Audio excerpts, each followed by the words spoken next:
Hello friends, स्वागत है हमारे चैनल मैथ सोल्वर ट्रिक पर। तो दोस्तों, आज हम एक नए टॉपिक्स के बारे में जानेंगे और वो आपका टॉपिक्स है क्रायोजेनिक टेक्नोलॉजी, यानी क्रायोजेनिक प्रौद्योगिकी के बारे में जानेंगे। बिल्कुल ही सरल तरीके से समझेंगे फ्रेंड्स कि आखिर ये क्रायोजेनिक टेक्नोलॉजी क्या है। लेकिन फ्रेंड्स, आज का वीडियो स्टार्ट करने से पहले आप हमारे चैनल को सब्सक्राइब कर दें, लाइक करें, कमेंट करें और अपने दोस्तों को व्हाट्सएप ग्रुप पर शेयर कर दें। बगल में बेल आइकन का निशान होगा तो उसे भी आप प्रेस कर दें ताकि आपको वीडियो का नोटिफिकेशन समय समय पर मिल सके। देखिए फ्रेंड्स, यहाँ पर जो आपका क्रायोजेनिक इंजन के बारे में जो क्रायोजेनिक टेक्नोलॉजी है उसके बारे में यहाँ पर मैं बताने जा रहा हूँ। तो ध्यान से देखिएगा कि क्या है क्रायोजेनिक टेक्नोलॉजी और शुरुआत से लेकर अंत तक जरूर देखिएगा इसे। ठीक है, ये आपको एग्ज़ाम के लिए बहुत ही फ़ायदेमंद है। तो चलिए बढ़ते हैं आगे। क्या है क्रायोजेनिक टेक्नोलॉजी? तो सबसे पहले आप समझिएगा कि जब भी आपको क्रायोजेनिक टेक्नोलॉजी के बारे में बात करेगा, आप समझिएगा लो टेम्परेचर स्टेट से। ठीक है, लो टेम्परेचर स्टेट से मतलब निम्न ताप अवस्था। ठीक है, आपको समझना है क्या लो टेम्परेचर मतलब क्रायोजेनिक में जितना भी काम होता है तो वो लो टेम्परेचर पर होता है। इतना आपको ध्यान में रखना है। इसमें कहा जाता है कि निम्न ताप अवस्था पर, ठीक है, जो आपका लो टेम्परेचर है, निम्न ताप अवस्था वाले इंजनों में, ठीक है, जो भी इंजन का यूज़ होगा तो वो इंजन कैसा रहेगा? तो वो लो टेम्परेचर का इंजन रहेगा। अब कहा जाता है इन इंजनों में अति निम्न ताप पर, ठीक है, बिल्कुल ही लो टेम्परेचर, अब वो करीब -250 डिग्री सेल्सियस। समझिएगा फिर से एक बार, लो टेम्परेचर पर जिस इंजन का जो हम प्रयोग करेंगे वो कैसा रहना चाहिए? तो लो टेम्परेचर। अब इस इंजन में बोल रहा है कि अति निम्न ताप पर, अब वो निम्न ताप कितना होना चाहिए? -250 डिग्री सेल्सियस पर हाइड्रोजन का ईंधन के रूप में।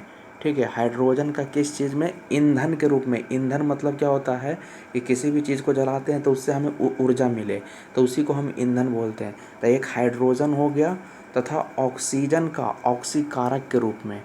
एक आपका हाइड्रोजन और एक ऑक्सीजन, ठीक है, दोनों का, ठीक है, दोनों को ऑक्सीकारक के रूप में प्रयोग किया जाता है। तो बस आपको ये याद रखना है कि क्रायोजेनिक प्रौद्योगिकी में क्या होता है कि लो टेम्परेचर वाले इंजनों में एक हाइड्रोजन का ईंधन के रूप में और ऑक्सीजन का ऑक्सीकारक के रूप में प्रयोग किया जाता है। ये आपको ध्यान में रखना है। अब इसमें और भी कुछ पॉइंट्स पर ध्यान देना है आपको। इसमें कहा जाता है कि ये जो आपका हाइड्रोजन और ऑक्सीजन का जो प्रयोग जो किया जाता है वो लिक्विड फॉर्म में किया जाता है। किस फॉर्म में? लिक्विड फॉर्म में। ठीक है, तो याद रखिएगा इसको लिक्विड फॉर्म में यूज़ किया जाता है। ये भी आपको ध्यान में रखना है, एग्ज़ाम में ये पूछ सकता है कि किस रूप में किया जाता है, तो लिक्विड फॉर्म में यूज़ किया जाता है। नेक्स्ट पॉइंट आपको ये भी ध्यान में रखना है कि इसमें ईंधन को परम तापीय अवस्था में प्रयोग करने की विशेषता के कारण इसे क्रायोजेनिक इंजन कहा जाता है। इसमें जो भी काम किया जाता है वो बिल्कुल ही लो टेम्परेचर पर किया जाता है। ठीक है, लो टेम्परेचर पर किया जाता है। आपने नाम सुना होगा परम तापीय। परम तापीय कहने का मतलब आपने परम परम ताप शून्य का नाम सुना होगा। तो परम ताप शून्य का मान कितना होता है? -273 डिग्री सेल्सियस, जो कि आपका लो भी टेम्परेचर है। किसी भी पदार्थ का सबसे निम्न तापमान कितना हो सकता है?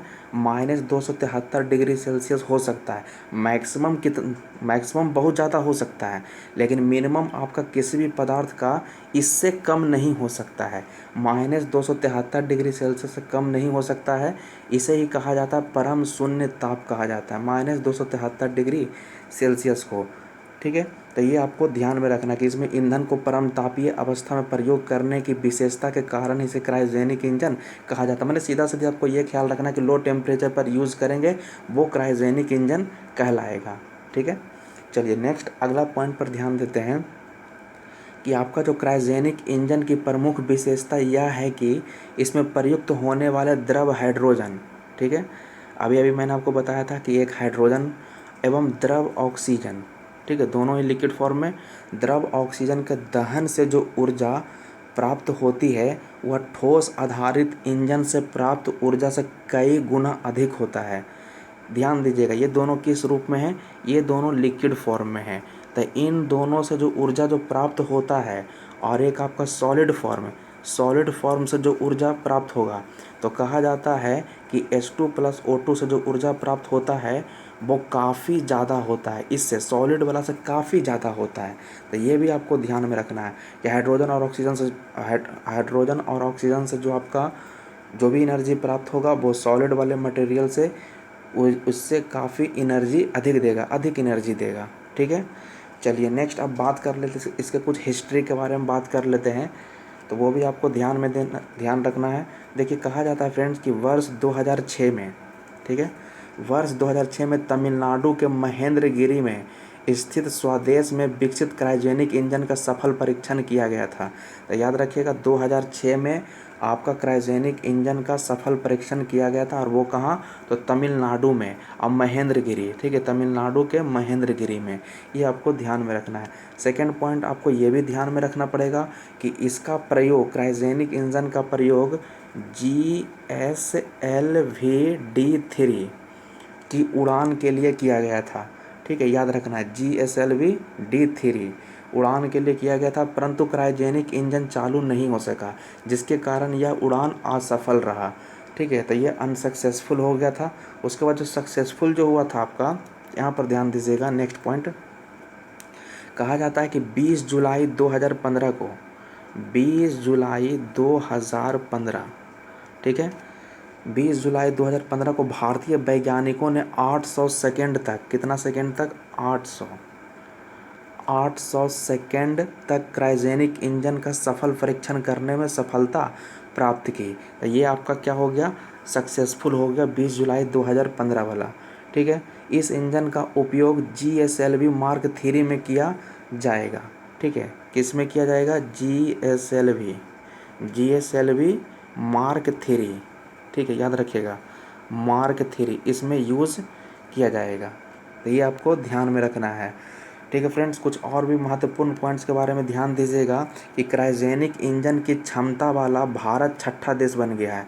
ठीक है, क्रायोजेनिक इंजन की क्षमता वाला भारत के देश बन गया है, तो छठा देश बन गया है इंडिया। तो इससे पहले वाले कौन कौन देश थे, तो इससे पहले वाले जो आपके देश थे वे अमेरिका, रूस, रसिया जिसे हम बोलते हैं, चाइना हो गया, जापान हो गया, एवं यूरोप। ठीक है, यूरोप के कुछ देश। तो याद रखिएगा, अमेरिका, रूस, चीन, जापान एवं यूरोप। अब भारत छठा देश बन गया है। ठीक है फ्रेंड्स, तो फ्रेंड्स यही एक शॉर्ट वीडियो था इसके बारे में, क्रायोजेनिक प्रौद्योगिकी के बारे में। तो आई होप फ्रेंड्स ये वीडियो आपको पसंद आई होगी। अगर पसंद आए तो चैनल को जरूर सब्सक्राइब कर लीजिएगा, और ज़्यादा से ज़्यादा वीडियो को शेयर कर दीजिएगा फ्रेंड्स, ताकि आपके दोस्त को और भी दूसरे लोगों को पता चल सके। तो फ्रेंड्स ये एक शॉर्ट हिस्ट्री था, एक शॉर्ट नोट्स था। इसके बाद हम दूसरा भी टॉपिक लाएंगे, एक दूसरा अलग टॉपिक लाएंगे। इससे जितना भी एग्ज़ाम में क्वेश्चन बनेगा इसमें सारा कुछ बता दिया गया है फ्रेंड्स।